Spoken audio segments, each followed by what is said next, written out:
people can win. We've been trained to think that endless rule by tiny minorities of really horrible people is the natural order of things. But that turns out to be just another lie. Earlier today, Susan Schmidt and I published an article about a series of changes at the Cybersecurity and Infrastructure Security Agency, CISA, a creepy subdivision of the Department of Homeland Security. It turns out that CISA, which just a week or so ago was busted for scrubbing embarrassing text from its website by the Foundation for Freedom Online, quietly eliminated its so-called MDM, or Misinformation, Disinformation, and Malinformation Subcommittee. Just a year ago, the Department of Homeland Security was going all in on the fight against MDM. The notion that America is fatally infected with misinformation, disinformation, and malinformation was in fact the animating idea behind the asinine plan the Biden administration announced last April to institute a disinformation governance board, which was to be headed by Nina Jankowicz, a self-styled Mary Poppins of digital rectitude. America took one look at Jankowicz, and at most a few fleeting moments considering the Disinformation Governance Board plan, before concluding, correctly, that it was a beyond loathsome expression of aristocratic arrogance that needed shutting down before the first Jankowicz presser. Characteristically, the press lied about the public reaction, claiming that the only displeasure was heard from the GOP. In fact, all sane people across the spectrum were instantly nauseated, their distress loud enough that the DHS hit pause on Jankowicz and the Batty Min Truth Plan after just 3 weeks. Even that might not have been fast enough, as was discovered by my co-author Sue Schmidt, who's formerly of the Washington Post but joined Racket this month for a special report a team of us are preparing on what fellow #Twitter Files reporter Michael Schellenberger calls the censorship industrial complex. More on that later. Looking through the minutes of CISA's subcommittee meetings last year, Sue found that the DHS's little team of self-appointed information guardians was deeply worried about the rollout of their war against MDM, worrying repeatedly about how to socialize or pre-socialize various parties to the idea of a federal truth squad, realizing that just presenting the actual plan to a sentient person without lots of sweeteners wouldn't go well.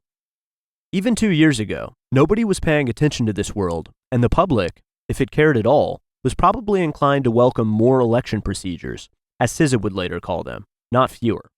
So the DHS, sensibly one must conclude, dissolved its incorrectly named Countering Foreign Influence Task Force, the group spent most of 2020 zapping domestic election posts, renamed it the MDM Subcommittee, and began meeting and posting about the need to build national resistance to domestic threat actors.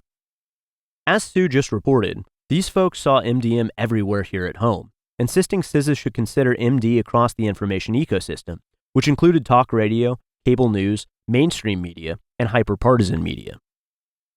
The architects of this plan not only genuinely believed themselves above such temptations, but saw nothing wrong with asking for massive sums of money.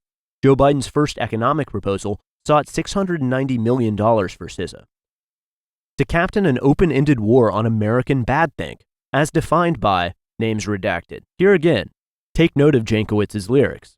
It's like when Rudy Giuliani shared bad intel from Ukraine, or when TikTok influencers said COVID can't cause pain. They're laundering disinfo, and we really should take note and not support their lies with our wallet, voice, or vote.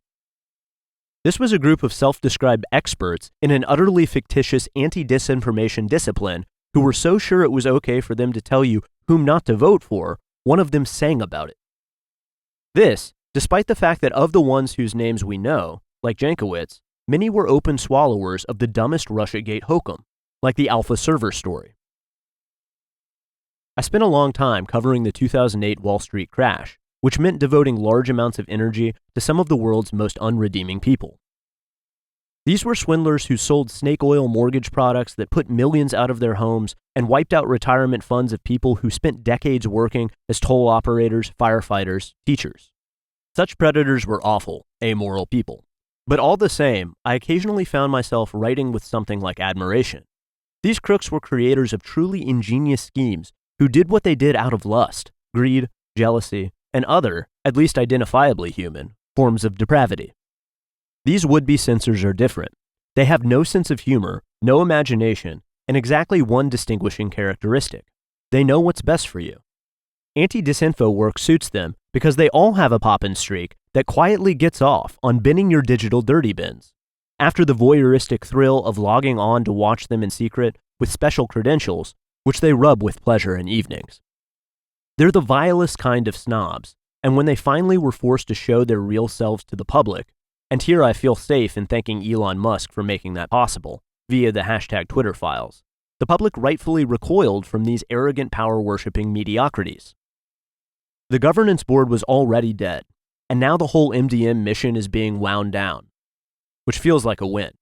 Perhaps they're just publicly retreating from the concept for now, but at this point, I'll take that. Moreover, there are signs everywhere that people are losing their fear of departing from the orthodoxy such types would like to impose, and pushing for a return to normalcy, which for the first time in ages, feels within reach.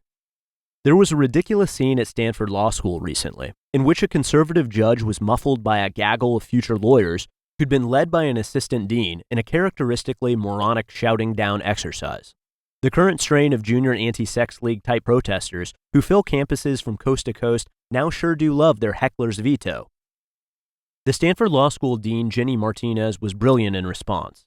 Instead of doing what the heads of organizations have been doing for years in such situations, instead of doing, frankly, what I did during my own cancellation episode, frantically over-apologizing to people who have no use for or interest in apologies, Martinez sternly called the students out as clowns, reminding them in a long, serious, punishing letter that if they ever become officers of the court, they will be held to a higher standard than lay people, swearing to conduct themselves at all times with dignity, courtesy, and integrity.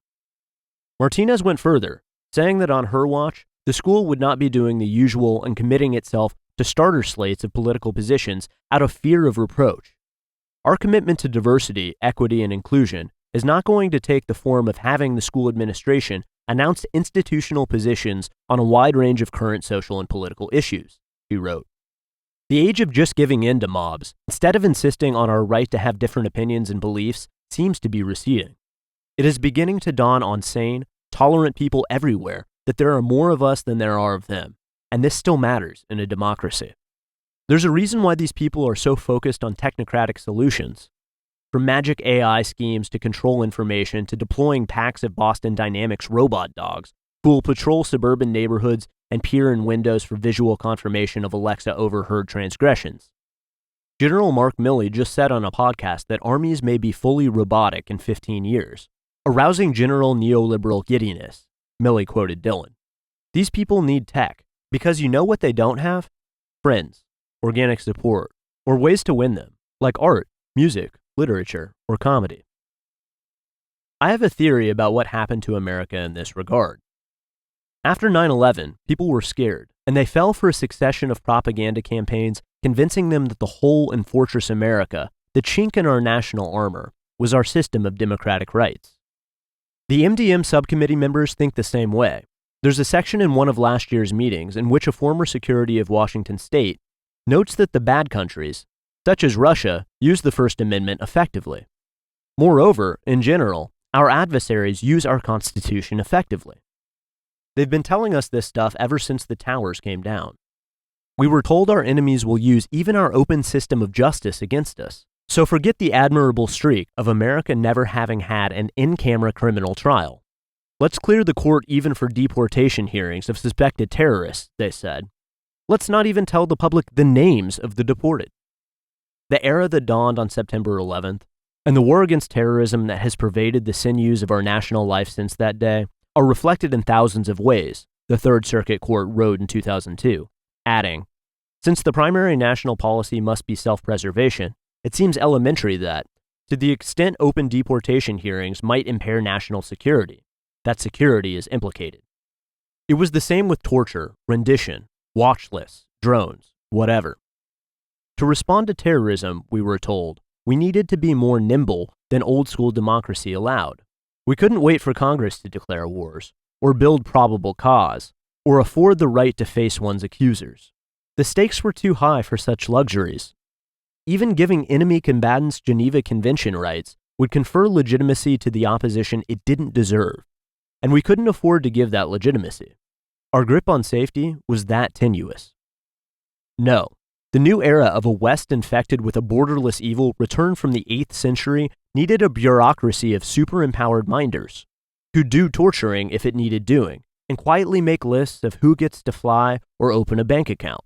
Most of all, these minders would make those terrible decisions about who gets to live and die in a drone-patrolled world. The Imitation Game from 2014, starring Benedict Cumberbatch and telling the awful tale of Alan Turing's quest to crack the Enigma code, was a great movie, but perhaps also the ultimate portrait of the Obama-era political class, whose members all saw themselves as misunderstood geniuses quietly saving civilization through endless mathematical murder, committed from afar by remote control, without fanfare or appreciation. America balked some at George W. Bush as the decider, but was more than happy to let the community organizer head up those secret decisions. With the genial and patient-sounding Obama in office, the deciders assumed a new brand of business-casual cruelty. I vividly remember going to a ballgame with a longtime justice source in those years, someone I liked, who casually told me in between bites of a hot dog that of course we should just drone Julian Assange, because he was a terrorist. And the reality is, you just have to kill them. Each year, more and more of government became classified, and we had less and less access to information about where tax dollars were being spent, or what was going on at places like the Federal Reserve. We let it happen, abandoning the democratic responsibility to govern ourselves, in the process willing the world's smuggest aristocracy into existence. It wasn't the worst time. A lot of good TV was made in those years. But while we were napping, these people were turning America into a secret administrative state committed to endless war, mass surveillance, social credit scoring, censorship, and other horrors, a system that's only just now beginning to show itself. The managerial state was held in place for over a decade by a kind of magic spell, which works thanks to the public's faith in the competence of our minders. That spell held by default for an extra 4 years while Trump was in office. But it's been broken now, in part thanks to refuseniks like Musk, who caused all kinds of havoc by opting out of an airtight information control cartel, but mainly because we've now had enough opportunities to examine up close the loathsome nanny-staters to whom we surrendered all those years ago. Whatever hold these people had on us, and it was real, I spent years worrying about regaining the favor of people who were denouncing me as a Russian asset, even as they demanded my vote. It's gone now, and we can start thinking about moving on to something better. This is what I choose to think this weekend evening. We don't have to concede a future of always being at war somewhere abroad, and with each other at home. We don't have to put up with a government that doesn't tell us anything. Most of all, we can go back to enjoying life, on our own terms, without stressing over an endless succession of panics invented by politically insecure losers. We can do so much better, and we will, because this place is ours to run, a fact that singing censors should have never let us remember. Thanks for listening to the audio version of this article. For more, visit taibbi.substack.com.